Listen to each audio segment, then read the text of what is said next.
ఇటువంటి జన్మ కొంతమంది మాత్రమే ఎదుగుతారు. నాకు తెలిసి సత్యమన్న లాంటి వాళ్ళు మళ్ళీ పుట్టరు. ఒక ధైర్యశాలి,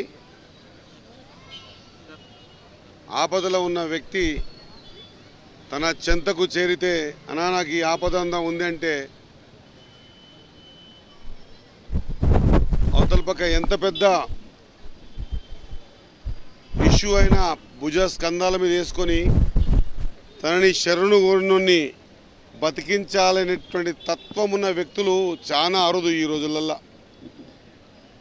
మేము కూడా ఇంటర్మీడియట్ ఇక్కడ చేశా. సత్యమన్న గురించి ఆయన చూసే సందర్భం, మాట్లాడిన సందర్భం, ఆయన ఉన్నాడు అంటే కర్ణునికి కవచ కుండలాలు ఉన్నట్టు. ఆయన ఉన్నాడంటే బడుగు వర్గాలకన్నిటికి కూడా తోడున్నట్టు. ఆయన పరిచయం ఉన్నా లేకపోయినా, ఆయనతో మాట్లాడకపోయినా ఆయన ఉన్నాడు అంటే ఒక ఏనుగంత బలంతో పనిచేసేటువంటి సందర్భాలు నేను చాలా సందర్భాలు చూసా. అలాంటి వ్యక్తి మన మధ్యలో లేకపోవడం చాలా దురదృష్టకరం.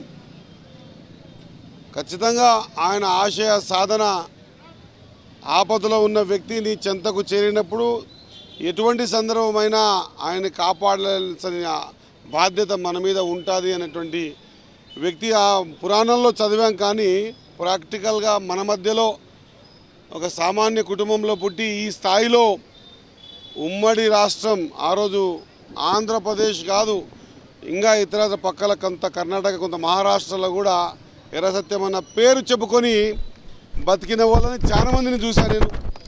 వాస్తవం కూడా ఆ రోజుల్లో అనిపించేది సత్యమన్నలాగా జీవనం గడిపియాలని. రోజు ఈరోజు ఈ స్థాయిలో ఉన్న ఆయన లాంటి ధైర్యము రాదు ఇంకెవరికని మాత్రం నిర్ధారణ చేస్తూ ఉన్నా.